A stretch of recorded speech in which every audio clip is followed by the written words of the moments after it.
metered dose inhaler MDI প্ৰথমে ইনহেলাৰৰ অংশবোৰৰ বিষয়ে জানো আহক এটা ট্ৰান্সহেলাৰ অৰ্থাৎ ইনহেলাৰৰ তিনিটা অংশ থাকে anodised aluminium canister transparent actuator dust cap ট্ৰান্সহেলাৰ ব্যৱহাৰ কৰাৰ পূৰ্বে নিশ্চিত হ'ব যে কেনিষ্টাৰটো একচুৱেটৰত দৃঢ়ভাৱে তথা সম্পূৰ্ণভাৱে সুমুওৱা হৈছে ডাষ্ট কেপটো আঁতৰাওক আৰু মাউথপিচ অংশটো পৰিষ্কাৰ হৈ আছেনে চাওক ট্ৰান্সহেলাৰটোৰ পৰীক্ষা কৰক অৰ্থাৎ এবাৰ বায়ুলৈ স্প্ৰে কৰি চাওক আপুনি যদি ট্ৰান্সহেলাৰ প্ৰথমবাৰৰ বাবে বা বহুদিনৰ মূৰত ব্যৱহাৰ কৰিছে তেতিয়াহে এনেদৰে পৰীক্ষা কৰাৰ প্ৰয়োজন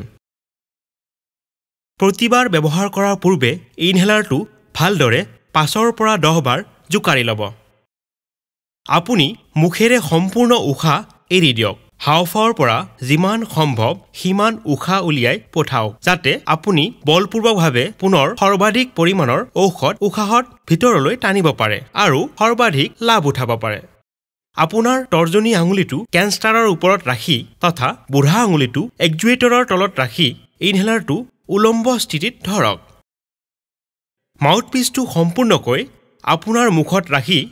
দুটা ওঠেৰে ভালদৰে আৱৰি ধৰি ছিদ্ৰবিহীন কৰক আৰু চিত্ৰত দেখুৱাৰ দৰে আপোনাৰ মূৰটো সামান্য কাটি কৰক মাউথপেচেদি দীঘলকৈ উশাহ টানক আৰু একে সময়তে আপোনাৰ তৰ্জনী আঙুলিৰে মেটেল কেনিষ্টাৰটোৰ ওপৰত সম্পূৰ্ণ হেঁচা এটা দি ঔষধৰ এটা ড'জ এৰি দিয়ক আৰু অব্যাহতভাৱে উশাহ টানি থাকক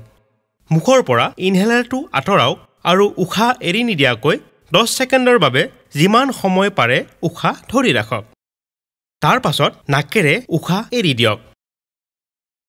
অতিৰিক্ত ড'জৰ প্ৰয়োজন হ'লে 1 মিনিট অপেক্ষা কৰক আৰু 4 পৰা 10 লৈ পদক্ষেপবোৰ পুনৰাবৃত্তি কৰক ইনহেলেশ্যন প্ৰক্ৰিয়াটো সম্পূৰ্ণ কৰাৰ পাছত পানীৰে মুখ পখালক কিন্তু পানী নিগিলিব ডাষ্ট কেপটো পুনৰ ট্ৰান্সহেলাৰত লগাওক ট্ৰান্সহেলাৰটো কণ্টেইনাৰৰ ভিতৰত ভৰাই থওক